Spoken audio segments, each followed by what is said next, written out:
چیرۆکی سەرکەوتنی کەسێکمان بۆ بژێڕەوە. والله ئەحمەد داودەی ڕەحمەتی خوا لێ خۆش بوو، ئەو سەرکەوتوو بوو بۆ هونەر، بۆ هەموو چشتێ، بۆ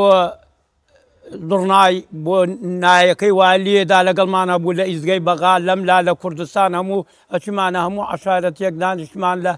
کاکەی لە تاڵەبانی حەفلەمانە کرد، ئەمەمانە کرد، ئەو لەگەڵمانە بۆ سەرکەوتوو بوو. والله چیرۆک زۆر هونەرمەندی بەتوانە مامۆستای هێمن، ئەحمەد موختاری جاف، با بڵێن مامۆستا عەبدوڵڵا پەشێو، یعنی ئەوانە کەسایەتی و کاریزمای زۆر بەهێزن. بەڕاستی ئەوانە حتا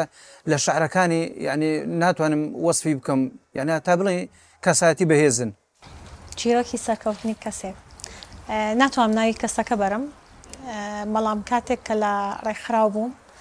ماوەی 5 ساڵ و نیم 6 ساڵ لە ڕێکخراوە کارمە کرد، ئەو ژنانەی کە لامان ئیشیان ئەکرد، یعنی ئەو ژنانەی کە لای ئێمە کەیس بوون، کەیسێکی ڕووداوی تونوتیژی بوون، بەڵام لە دوای نەهامەتێکی زۆر ژنێکی زۆر بەهێز بوو کە بینیم لەسەر پێی خۆی کاریە کرد و